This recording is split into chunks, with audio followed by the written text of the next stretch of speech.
আমরা কি অদ্ভুত, তাই না? উন্নয়নের শিখায় পৌঁছে গিয়েও আমরা গোঁড়ামি নিয়ে মাতামাতি করি। এতটা ডিজিটালাইজ, আমাদের ইন্ডিয়া ডিজিটালাইজ, তাও আমরা ধর্ম নিয়ে রাজনীতি করি।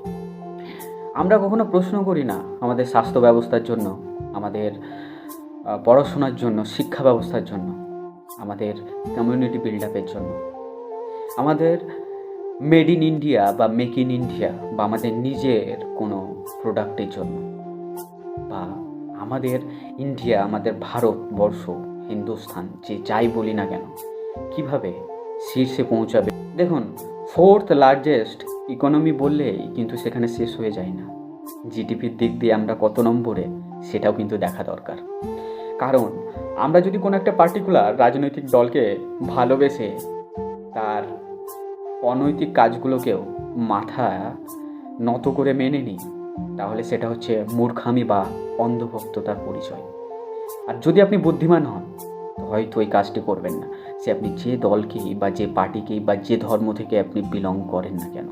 দেখুন, ধর্ম নিজের আস্থা, ভালোবাসা নিজের মনে। আপনি যদি নিজের ধর্মকে ভালোবাসেন, নিজের ধর্মকে সম্মান করেন, নিজের ধর্ম পালন করেন, তাহলে অবশ্যই আপনি অন্যের ধর্মকেও সম্মান করুন।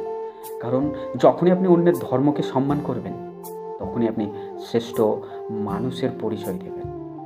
আর মনুষ্যত্ব যদি হারিয়ে ফেলেন, তাহলে আপনি ক্ষুদ্র ক্ষুদ্র ছোট ছোট দলে বিভক্ত হবেন এবং একটা সময় আসবে আপনি হারিয়ে যাবেন, আপনার অস্তিত্ব কোথাও লেখা থাকবে না। হয়তো আপনি কিছু সমসাময়িক তাদের কাছ থেকে চটপটে কিছু উপাধি পাবেন বা সাহায্য পাবেন, কিন্তু দিন শেষে আপনার পরিচয় হারিয়ে যাবে ওই ভিড়ের মধ্যে। তাই বলবো, জীবনে মনুষ্যত্বর পাশাপাশি আপনি নিজেকে প্রতিজ্ঞা করুন যে সমাজটাকে দূষণমুক্ত শুধু পরিবেশ দূষণ করলেই হবে না। কিছু যে এই পোকামাকড় আছে আমাদের সমাজে, মানুষরূপী জানোয়ার আছে, তাদেরকেও পরিশুদ্ধ করতে হবে এবং শোধন করতে হবে। না হলে কিন্তু আমরা এই বিরুদ্ধ বা যুদ্ধমুক্ত হতে পারবো না। কারণ সবসময় এই বিষযুক্ত এবং সবসময় এই দ্বিধাবোধে যদি সমাজকে এগিয়ে নিয়ে যাই, দিন শেষে দেখবেন আমাদের পরের প্রজন্মের জন্য কিচ্ছু নেই।